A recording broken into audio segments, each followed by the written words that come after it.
રાધનપુર ખાતે આવેલ સેવા સદન ખાતે શ્રીજીનગરના રહીશો દ્વારા આવેદનપત્ર આપી પ્રતિક ધરણા ઉપર બેઠા 7 વર્ષથી નગરપાલિકા દ્વારા પીવાનું પાણી ન આપવા બાબતે પાટણ જિલ્લાના રાધનપુર ખાતે આવેલ સેવા સદનની કચેરીએ શ્રીજીનગરના રહીશોને છેલ્લા 7 વર્ષથી નગરપાલિકા દ્વારા પીવાનું પાણી ન આપવાને લઈને રાધનપુર નાયબ કલેક્ટરને આવેદનપત્ર આપીને પ્રતિક ધરણા ઉપર બેઠા હતા। નગરપાલિકા દ્વારા છેલ્લા 7 વર્ષથી શ્રીજીનગરના રહીશોને પાણી આપવામાં ન આવતું હોય, પીવાના પાણીની અને વાપરવાના પાણીની હાલાકી પડતી હોય, વારંવાર નગરપાલિકા સમક્ષ રજૂઆત કરવા છતાં કોઈપણ જાતની લોકોની ચિંતા કર્યા વગર ઘેર નિંદ્રામાં સૂતું નગરપાલિકા પીવાનું પાણી ન આપતી હોય, જેને લઈને શ્રીજીનગરના રહીશો રાધનપુર ખાતે આવેલ સેવા સદન કચેરી ખાતે પહોંચ્યા હતા।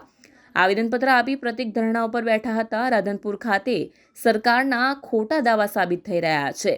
જળ સે નળ યોજનાની વાતો કરતી સરકાર આ પુરાવા લોકોને 7 વર્ષથી પીવાનું પાણી ન મળતું હોય, ન છૂટકે ગાંધી ચિંધ્યા માર્ગે લોકોને આંદોલન કરવાની ફરજ પડી છે।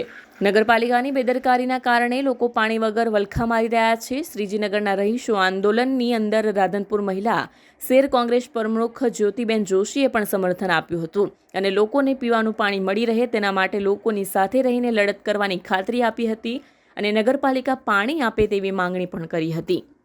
મારું નામ જ્યોતિબેનજી જોશી, જ્યોતિબેન ગણપતભાઈ જોશી। હું રાધનપુર મહિલા શહેર પ્રમુખ કોંગ્રેસ। આ લોકો આજે પ્રતિક ધરણા ઉપર બેઠા એ શ્રીજીનગર સોસાયટીનો પ્રશ્ન છે। ત્યાં છેલ્લા 10 વર્ષથી લાઈનો નાખેલી છે, પણ એ શોભાના ગાંઠિયા સમાન છે। લોકોને કનેક્શનો આપવામાં આવ્યા નથી, કનેક્શનો આપવામાં નથી આવ્યા છતાં એમને પાણી અપાતું નથી કનેક્શનથી, તો એમના વેરા વસૂલવામાં આવે છે। આ લોકોએ ધારાસભ્યશ્રી, વહીવટદારશ્રી કે ચીફ ઓફિસરશ્રી બધે એમને અરજીઓ કરી, લેખિતમાં આપ્યું, પણ કોઈ સાંભળવા તૈયાર નથી।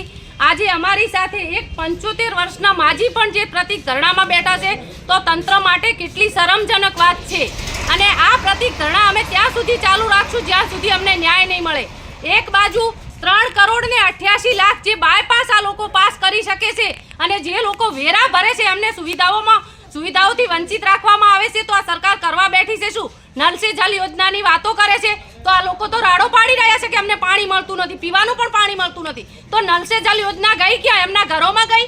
અને આ લોકોને ન્યાય નહીં મળે ત્યાં સુધી અમે અહીંયા બેસી રહીશું અને આમાંથી કોઈ પણને કંઈ પણ થયું તો આની જવાબદાર નગરપાલિકા અને કલેક્ટર શ્રી રહેશે। મારું નામ ભરવાડ વરુણભાઈ। અમે છેલ્લા 10 વર્ષથી શ્રીજીનગર સોસાયટીમાં રહીએ છીએ। અમે છેલ્લા 10 વર્ષથી દરેક મામલતદારશ્રી, ધારાસભ્યશ્રી અને દરેક ઓફિસરોને પાણીની સમસ્યા વિશે નગરપાલિકામાં વારંવાર ધક્કા ખાધા છતાં પણ અમારો કોઈ પ્રશ્ન સાંભળતું નથી અને આજ દિન સુધી અમારે પાણી માટે ખૂબ જ તકલીફ પડે છે। એના માટે અમારે પાણીના ટેન્કર પણ લાવવા પડે છે।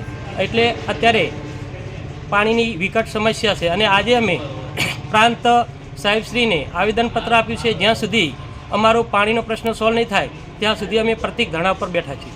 શ્રીજીનગરમાં રહીએ છીએ। હું પૂનમબેન બોલું છું। 10 વર્ષથી અમે રહીએ છીએ પણ અમને પાણીની સુવિધા નહીં। અમે પાણી વગર અમે ચમચમ કરીએ, પાણી અમારે ટેન્કર મંગાવીને અમારે પાણી પીવાનું કરીએ છીએ। અમે ટાંકા બન્યા પણ અમારે પાણી નહીં મળતું। અમે લાઇટનું નહીં અમારે ઠેકાણું, અમારા રોડનું નહીં ઠેકાણું। અમારો રોડ વરસાદ થાય ને તો આટલો ગાળો કીચડ હોય, અમે વરસાદમાં પાણીમાં હેડીએ। અમારે છોકરાને બધા અમારે કેટલું આમ પરિસ્થિતિ થાય છે અમારે, તો કંઈક કરવું તો પડે ને સરકારને। તમારે તો સમજવું પડે ને, એમ તો કરાય ને કે ના કે કોઈક બચાર ગરીબી હે તારે આટલું ગાય આટલું કરે છે બધા વસ્તી, તો સમજવું સહાયતા દેવી પડે ને તમારે સાહેબને। અમે સાપરામાં રહીએ છીએ, અમારે કેટલી પરિસ્થિતિ આવે છે।